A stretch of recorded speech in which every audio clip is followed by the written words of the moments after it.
morning, peeps. Hello, 10th graders. I hope you had a really good weekend. I hope you're ready for another week of online learning. Said no one ever. OMG. Okay, I don't know about you, but I'm struggling with online teaching. And according to some of your feedback, I think you guys are struggling with online learning. But you know what? It's a learning curve. We're going to make mistakes, you as students, me and DeFranco as teachers, and we just got to roll with the punches. When we make mistakes, we'll fix them. And that's what this week is about. So, we're going to try to make this week a little bit smoother for you. And that starts with extending the due date for the Othello Act 4 Reading Guide questions, or the packet that you've been working on. So for this week, you are going to continue reading Act 4, or for some of you, you're going to go back and reread Act 4. And I know there's an eye roll in there, but I think some of you might have rushed through Act 4, and that's okay, because maybe me and Mr. Franco shouldn't have assigned you all of Act 4. Our bad, we sorry, and that's why we're giving you more time on the reading packet. So you can continue reading Act 4 from the PDF we gave you, or you can use SparkNotes. Then you're going to complete a signpost organizer for Act 4. In this signpost organizer, it gives you directions immediately when you open it up. We used highlighting and colors and underlining to get your attention and to give you directions. In this organizer, you're only concentrating on 4 signposts. Those would be contrast and contradictions, memory moments, tough questions, and aha moments.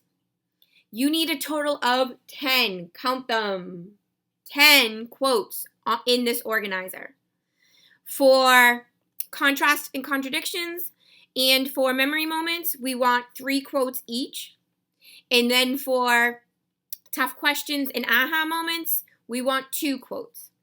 Now, what you do with those quotes. For each signpost, there is a 3-column organizer. 1 column is for the quotes. Easy. You can cut and paste. The second column, you answer the signpost question. For instance, for contrast and contradiction, it says, why is the character doing that? Why would the character act or feel this way?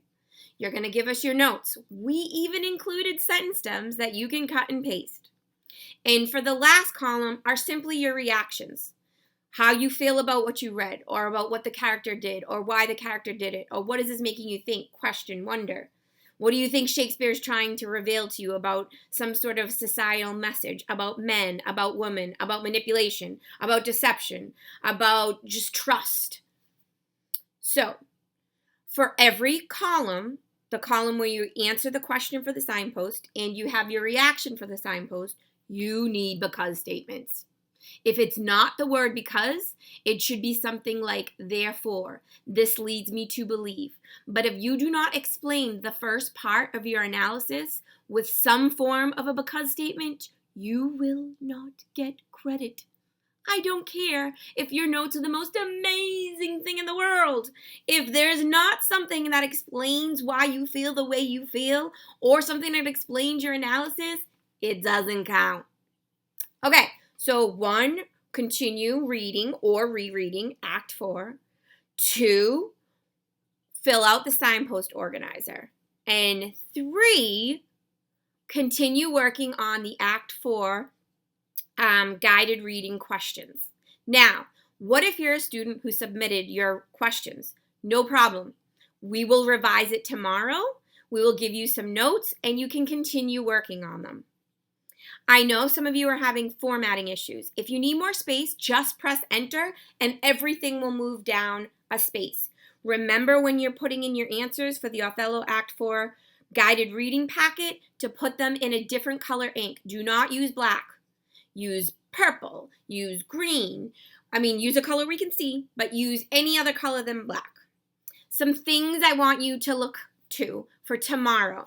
We're going to meet as an English department tomorrow. Oh, Lord, we're going to come up with some office hours because someone named Mo calls Miss Adame at all kinds of hours. And sometimes we have more than one class, and I have kids texting me all times of the day, and so it interrupts me and doesn't let me to do the work I need to do for you guys. So you're going to stay tuned for a post that gives you office hours.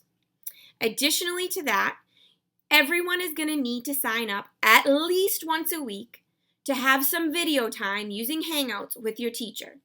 During this time, me and Mr. Franco might be doing some read-alouds where we read the act out loud. It might be a question and answer time where you can get clarification about certain parts of the play or assignments with me and Mr. Franco. Maybe you just need to ask us about, like, how come you didn't give us credit for something? So you are going to eventually, probably around Tuesday of this week, have to sign up for a time to use Hangouts and meet with myself or DeFranco and some other classmates. The other thing you need to look out for is we're going to post some videos to help you with Othello Act 4 and other resources. Tomorrow we will post those to help you with your reading packet, to help you with your signpost notes.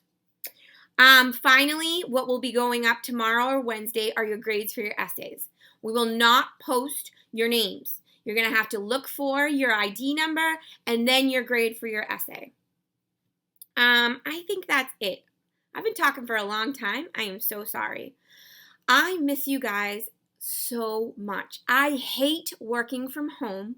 I hate that I'm by myself all the time. And you know how me and DeFranco always complain about you guys? Maybe we need you just as much as you need us.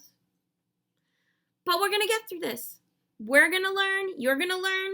And by next year, we are going to be so smooth online. And we're going to be so good at typing and using a computer and having multiple tabs open all at once. Shoot, we are the future. All right, my friends, I hope you have a very good Sunday night. Look for the Othello signpost to be posted in a few minutes.